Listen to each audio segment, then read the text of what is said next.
Hello, this is Kim from EnglishWithKim.com. I'm your guide to the essential conversation skills you need to sound more natural in English. Today, I'm excited to share another interview with a language learning expert. Today, we're going to be talking with Sam from English for Study. And I'm so excited to present Sam to you guys because he is an expert on all things language. He really understands academic language, how to analyze conversations and really get into the depths of conversations. And he loves talking about mindset almost as much as me, if not more. So Sam is we're just going to basically have our conversation about the things that are most interesting to us and help you guys understand the way that conversations flow by the way that we respond to each other, react, clarify ideas, change the subject, move between ideas. And we're going to talk about tips that are going to help you understand the importance of watching this flow of conversation, the importance of really being able to analyze and understand what's going on in natural conversation. And because Sam is British, you're going to hear the different ways that we might respond as my American accent, his British accent, and the language that might be a little bit different, but see that we're still able to follow the flow of conversation. So I would like Sam to take a moment and introduce himself to you guys, and we'll get started. Hi, Sam. Hey, Kim. Thank you very much for having me here today and sharing me with your audience. Everything. It's pretty cool to be on live with you. So basically to introduce myself, like Kim, I think I actually can't do a better introduction than you just gave me. Oh, I'm just so good at them.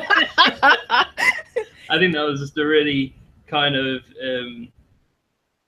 really good introduction, actually, that you went into how I do academic language, and I have a background in teaching at university, like academic writing and academic presentations. But also you mentioned how I like to talk about mindset and also the kind of analyzing conversations and how language works in everyday conversations. So I think really you mentioned virtually everything that I do, apart from language learning strategies, which you. Oh my gosh, that's the most important point. I forgot. Yeah, because for me, I don't need those strategies, but you guys need those strategies. And he is a pro at language learning strategies. That's why it's English for Study. Whoops.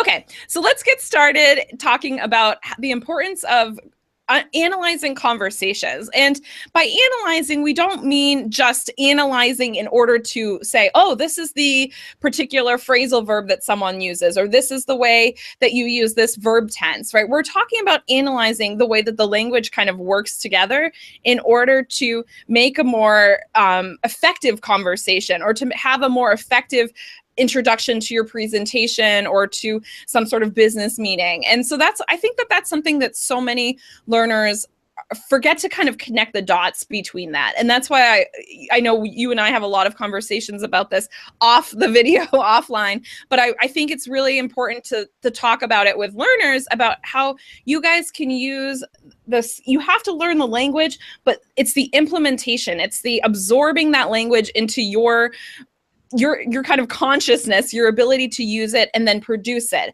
that we're kind of trying to help push you beyond the learning and push you beyond the collecting of language in order to move towards using it effectively and as if it's your language, that it's part of you and what you want to say. So I would love to hear kind of your approach to that, because I know it's slightly different than mine. Well, it's actually quite funny because I was thinking the other day about the best piece of language learning advice that I ever got given. I remember it was class, and we were I can't remember the sentence or the phrase or whatever we were learning, but I asked him, what would that be, or what does that mean actually in English? And my teacher said, about what it means in English. Don't worry about translating this Japanese phrase directly into English. Think more about how and when you're going to use it, because that's what's important. So the kind of thing which the other day I was thinking about it, and I thought actually that's really quite significant, and it is very true, because you're not going to be thinking about English in your own language to talk to somebody who you can speak to in your own language. You're going to be thinking about English in English to speak to somebody who you will have to use English to speak to. I mean, hopefully you might have to listen to that again for it to make sense, but but my point is it doesn't matter if there's a direct translation into your own language, because it's more dependent on the situation that you're using the language in. So what's the context, or who are you speaking to? Where are you? Who, like, Exactly. are you speaking to a police officer or a teacher or a friend or your boss? And whereabouts are you? Are you in a restaurant? Do you have to speak louder because you're at a building site? There's lots of different kind of um, like variables that can change a situation. And it's analyzing language, like you said. It's not just about knowing like the parts of speech.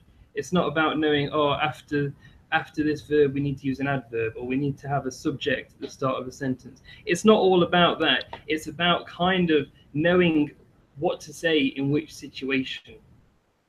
Exactly. Yeah. And actually, that brings up a memory of mine from when the reason I talk about sounding natural actually goes back to when I was teaching in the classroom. And I used to have underneath my whiteboard, I had a sign that said natural and a sign that said awkward. And because a lot of times learners, especially because I was working with probably, more pre-intermediate, intermediate, kind of like people trying to get past that intermediate plateau. And they were kind of like, why do we use this language? And the reason is often just that it sounds natural, that's what we use, that's how we speak. And when they use something that's translated from their language, which is something I talked about in an earlier interview with Ryan, that sounds awkward because that's not how it's used in English. And that's even like something you might use as a Brit, something that I use. If I use it, it sounds weird, right? Because it's just not an American way of expressing that idea. And so I think that's really important for people to understand, that it's more important to understand the context and the situational reasons, and also the interactional reasons, which is something I talk about, that you would use the language, not what it means in your language, because you don't want to be thinking in your native language. You want to be thinking in English, because we're English teachers right now, but like you want to be thinking in English and how they're going to respond to that language. So even if it sounds really ridiculous to you, like there are things in Spanish, because I speak Spanish, that I'm like, I would never say this in English. Like it's so flowery or something like that. But that's how people speak. So if I want to communicate the way people speak using this language, I have to just accept that this is how it is. That's natural versus awkward. So I feel like, yeah, that's similar to what you were saying. And it goes back because there's always somebody in every class that always says why do we say that, like it's important, like they need to know like why do we say that. Sometimes there's no reason, sometimes it's just because that's what we say. And this is something which you can notice straight away when you mark an essay, when you grade an essay, for example. You can see when someone's like written English in their own language. So they've used the expressions from their own language to write in English, and they come out with some really kind of awkward, interesting, strange, and sometimes funny expressions. Like I remember one time I was reading an essay, and this was an essay about bankers and about banks and how banks look and view students, because a lot of international students come and they open up bank accounts and they like put money in. Sometimes they don't take it all out. So this person described this situation as banks view students as delicious meat, right? and we would never say someone looks like delicious meat as a metaphor or simile. That's We would not say what fresh we meat. They're fresh But meat. we wouldn't even say they're fresh meat. But we wouldn't say banks think of them as fresh meat. That's usually used in relationships and dating. I don't want to go there. But exactly right. So it's situational. And it's always another thing which I think hits on that point is when people use these really kind of long and extremely formal words, like discombobulate. Like I would never ever use that word. in A conversation. student mentioned to me intermit, and I was like, what is intermix? She translated from Russian, and I was like, I had to Google it. I didn't know what the word meant because it's not a word we use. And that's why I always encourage people to use the words you have versus using the translator, because the translator it gives you the kind of Latin translation of like the academic language from the 1800s sometimes. Exactly, and I think that's a golden piece of advice. Use the words that you have, as opposed to going away and learning a bunch of like new vocabulary that you probably don't need. And there is a balance between new vocabulary and really learning the vocabulary that you already know, the language that you already know. You don't always need to come out with some incredibly formal words, because it actually has the opposite effect of what a lot of learners think it will have. Don't you think? Yeah, absolutely. It kind of takes them away from sounding natural. And that's something I've talked about in previous videos, and I'll include links below for those of you watching so that you can check those out as well. But I've talked about how, a professional language, because is what I talk about, but professional and academic language have a lot in common. So many non-native English speakers think that professional or academic needs to be complex and complicated and convoluted and very formal, and also very like high level vocabulary that you would read in like the most intellectual text ever. But the reality is that, at least in American English, but I'm assuming in British English and most English speaking countries, the language needs to be clear, it needs to be accessible, it needs to be understandable. And people use big words when they need them, but if you don't need them, they don't use them, because that gives you a different sense of who you are. Makes you seem like a little bit pretentious, or a little bit too formal, or a little bit stuffy or distant. And so something I encourage people away from is understanding that you can be incredibly professional and use very accessible language. And that's the type of language that you and I are using in this conversation, that we use in our own writing and work on our websites, because that's professional, right? You can be professional and speak in basic language. That's how native speakers express themselves. And you can be It's academic and actually use simple language. It's not basic, it's simple language. it's a really good point, because the it's easy for us to say, but the most important thing in language is to be able to be understood. It's to be clearly understood, and for whoever you're talking or writing to, for them to be able to understand what you're trying to tell them, what you're trying to write to them, what your message is. And it is, for most of the time, what you're trying to do is just get your message across to somebody. Now, I like what you mentioned about academic writing. The point is to be clear, and even if that means using simple language, then that's what you do. And I think that there's two, most important for students really, but there's two types of academic language, and one of them is the academic language that they'll read. The academic writing that they'll read, journal articles, and these people use incredibly complex language. They make their own words up. Academics don't care. They just make their own words up. They use extremely long sentences. Like, some sentences can take up the whole paragraph. It can be a one sentence paragraph. And you ask any English teacher, they'll say, don't do that. But their sentences are so long they can do it. But they are writing for other researchers. Their whole audience is other experts in that field. They either want to make it so complex that they can't be argued with, or they're making it complex because that's just the depth of study that they're looking at. Now, when you're writing an essay or giving a presentation, you are not doing what they're doing. Your audience is not them. Your audience is your teacher and your classmates, that kind of thing. So it's be like, this is in an academic context. It should be formal to some extent. It should be kind of formal, more formal than the conversation that we're having now. Still be simple and easy to understand.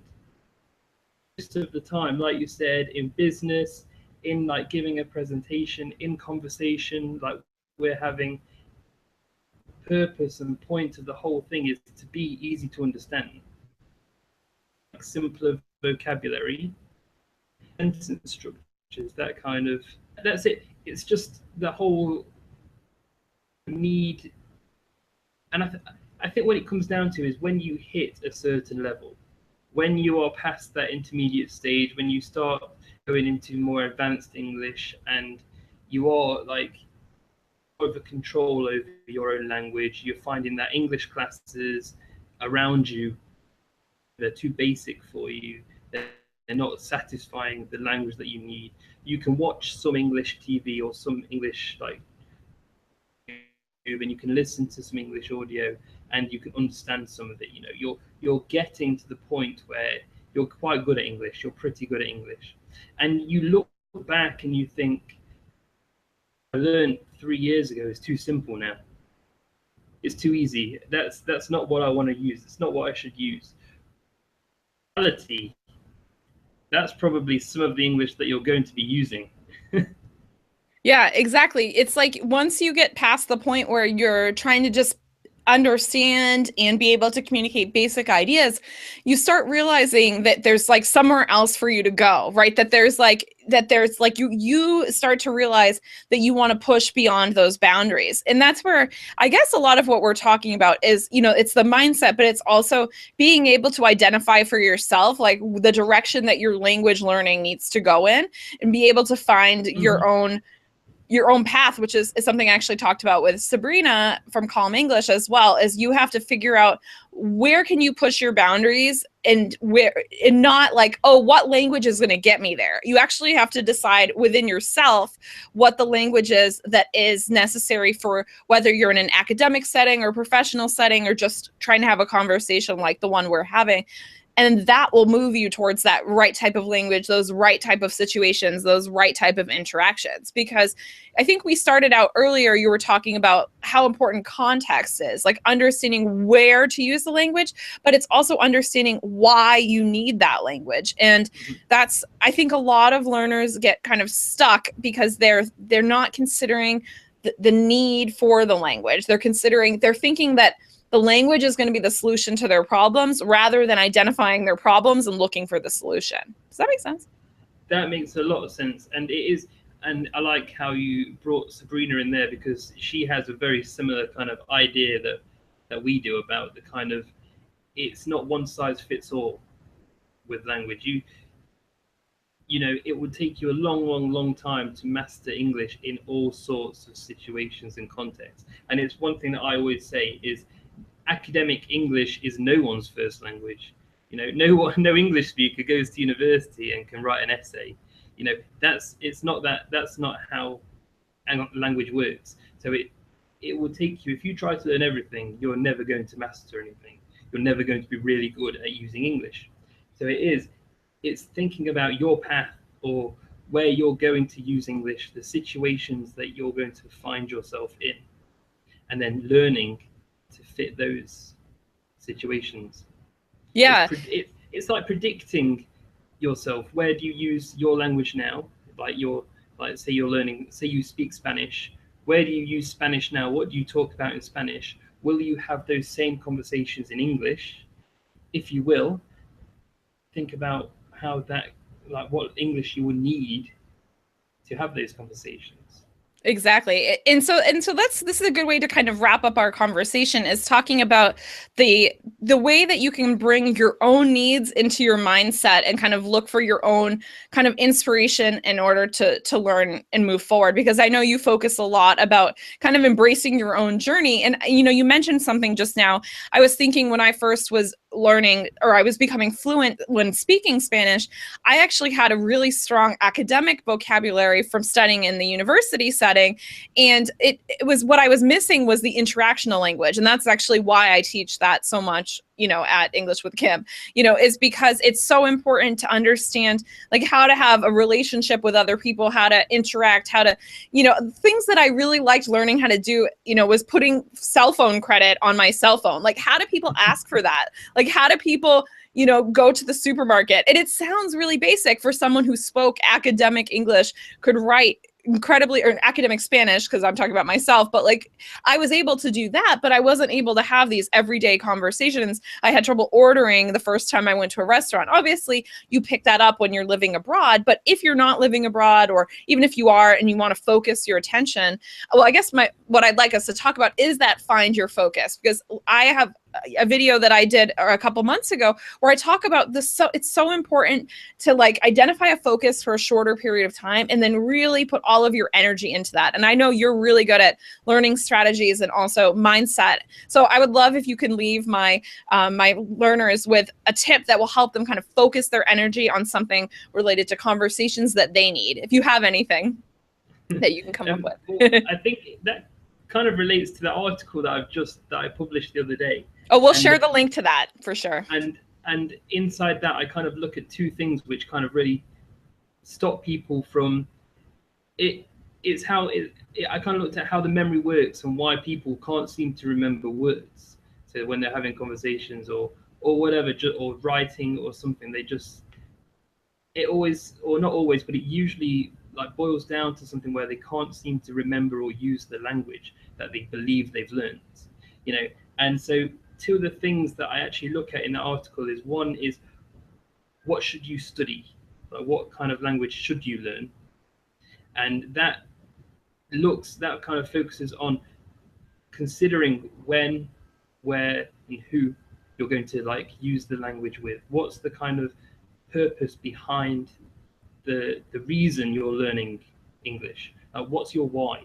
Why are you learning English? If you're learning English because you want to watch movies, for example, then one incredible way to learn English would be to watch movies, you know, and like kind of look at the language that they're using. What's the kind of slang and colloquialisms that they're actually using in that movie that you're trying to watch, you know? So it's thinking, that's like kind of like one example, but it's thinking really about why you are learning English, like what situations are you going to be in. And it does take a bit of reflection, but this and we call this a metacognitive strategy. And in some research that I did myself a few years ago at university, metacognitive strategies were seen as some of the are seen as some of the most powerful learning strategies that you can do. And metacognitive basically means thinking about your learning. So it's just thinking about how you are learning yourself, and it's super overlooked. Nobody, like, people think it's a waste of time. They think planning and evaluating and thinking about what you're learning is a waste of time, when really that's one of the most powerful things that you can do, is being self-aware about what you're doing. I think that's Yeah, a good tip. I that's think an that's, amazing tip. if you actually That's very start, valuable yeah, tip. yeah, I think it will really change like anyone's language learning journey. Yeah, so I just want to reflect that back just to make sure it's really clear to all of you because it was such a good idea. So it's very important to identify your why in order to find focus and motivation. But once you've kind of identified your why, you have to think about the where, the when, and the who. You have to look a little deeper than just like, I'm learning this for this reason, right? So we have, you know, English for study, right? But maybe, or English for work or whatever. So that's the why, and because I want to achieve certain things. Then you got to break it down. You have to think about where, what settings am I going to be in? When, what kind of what kind of situations am I going to be in? And then who am I talking to? So that's something incredibly valuable, because that self-motivation, that, you know, intrinsic motivation that you get yourself will propel you towards achieving those goals. Did I summarize that well? I think so, yeah. I think so, and I think it helps if you don't just sit down and think, oh, 5 minutes, yeah, that's good, but you actually write it down and you make a note of all of these kind of like reflective thoughts that you have, because you will forget them. You know, we will forget things easily. You know, so you need to make a note of these things so you can refer to them, you can go back to them, and you can kind of track your progress. Are you doing this? Yeah, because that will keep you moving forward. And knowing, you have to know where you've come from in order to know where you're going. And that's, I think, a big challenge in language learning, is that people get stuck. Like they feel like, oh, I'm at this level and I want to be advanced, or I want to be fluent. But they often miss that they're already fluent because they're so focused on like what they don't have instead of where they've come from. I have so many clients who are like, oh, I'm not an advanced learner, and they're fluent. They're fluent English speakers. And, you know, so you have to, like, tracking your progress, like identifying the things that you've learned, starting to put all of these techniques that we're talking about into practice is going to keep you making that progress, because we're always evolving. I evolve as a native English speaker in the way I communicate. I study communication too, because it's not something you're just born doing. So I love that you mentioned that kind of learning technique. Just say that I know that if that anybody who's watching this is going to say to do, you know, it's too hard to be reflective. It's too hard to keep track on. It's difficult. I can't do it, and it is hard. It's not easy, especially if you've come from kind of a language learning background where the teacher tells you everything that you need to do.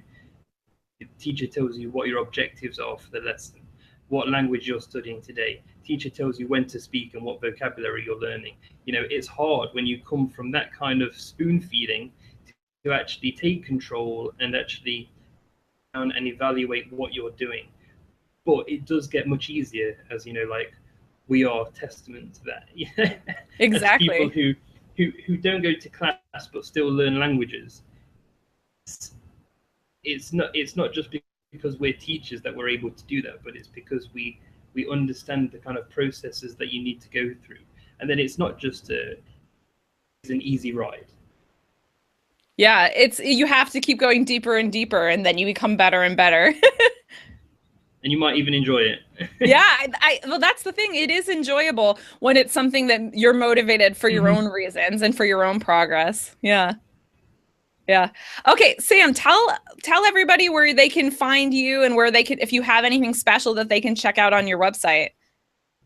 Yeah, you can find me at englishforstudy.com.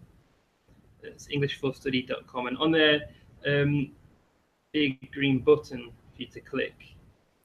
And if you click that, you can join my free 5 reasons masterclass, in which I look at the reasons why kind of like intermediate and higher, like advanced learners kind of stop making progress in their English. So it's like I think there's like 5 lessons. It runs on like 5 or 6 days, and each lesson is kind of story based. You know, they're not too boring. They're quite interesting. You make academic learning fun because you have a great attitude and a fun sense of humor. Well, thank you so much, Sam. Thank you for taking the time to meet with me and to meet with all of you guys out there. Once again, that's Sam from englishforstudy.com. And all of the links, we've mentioned a lot of resources.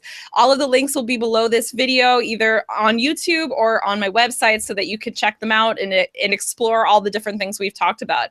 I hope that this was really helpful for you. I actually learn a lot every time I interact with other language learning experts, because there's so many directions you can go in when you're learning how to speak better English, learning how to use language more effectively, mindset, different study techniques, and motivation. So I hope that this gave you some food for thought, and that you're be sure to sign up for Sam's course below. So thank you once again. I'm Kim from EnglishWithKim.com. I am your guide to the essential conversation skills you need to sound more natural in English. If you like this video and you want more interviews like that, give it a thumbs up, and be sure to leave a comment below the video and let us know what you thought. Let us know if you have any questions, because we talked about a lot in just a short period of time. Thank you, and see you soon. Goodbye.